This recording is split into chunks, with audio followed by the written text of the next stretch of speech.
Police না হয়ে motor বাইকে পুলিশের স্টিকার লাগিয়ে যাতায়াত করার সময় ট্রাফিক পুলিশের হাতে ধরা পড়ল এক যুবক। ঘটনাকে ঘিরে চাঞ্চল্য ছড়িয়েছে দক্ষিণ দিনাজপুর জেলার গঙ্গারামপুরে।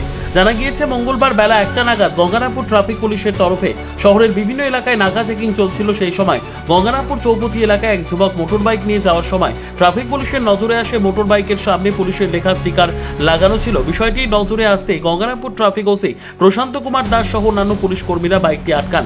এরপর যুবককে জিজ্ঞাসাবাদ করা হলে জানা যায় তিনি পুলিশ কর্মী নন। তার মোটর বাইকে কেন পুলিশের স্টিকার লাগানো হয়েছে তা নিয়ে জিজ্ঞাসাবাদ করা হয়। পরে পুলিশের উপস্থিতিতে মোটর বাইকের সামনে থেকে পুলিশ লেখা স্টিকারটি খুলে ফেলা হয়। পুলিশ না হয়েও এভাবে পুলিশের পরিচয় ব্যবহার করে বাইকে চলাচলের ঘটনায় এলাকায় চাঞ্চল্য ছড়িয়েছে।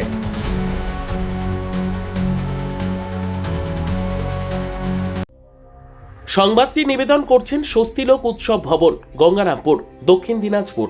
বাইরে পুলিশ লেখা ছিল আর আমার ভাইয়ের গাড়ি তো আমি চালাচ্ছিলাম। আপনার ভাই কি পুলিশ? গাড়িটা কার নাম? গাড়ি ওনার নামে আছে, যার গাড়ি তার। সর্বোত্তম সুযোগ সুবিধে রয়েছে আতিথেয়তায় সুপরিচিত স্বস্তিলোক উৎসব ভবন। অতিথিদের যে কোনো অনুষ্ঠানের জন্য উপযুক্ত ওয়ান স্টপ ডেস্টিনেশন। আমরা আপনার বিশেষ অনুষ্ঠানটিকে অবিস্মরণীয় করে তুলি। স্বস্তিলোক উৎসব ভবন, শিববাড়ি রোড, গঙ্গারামপুর, দক্ষিণ দিনাজপুর।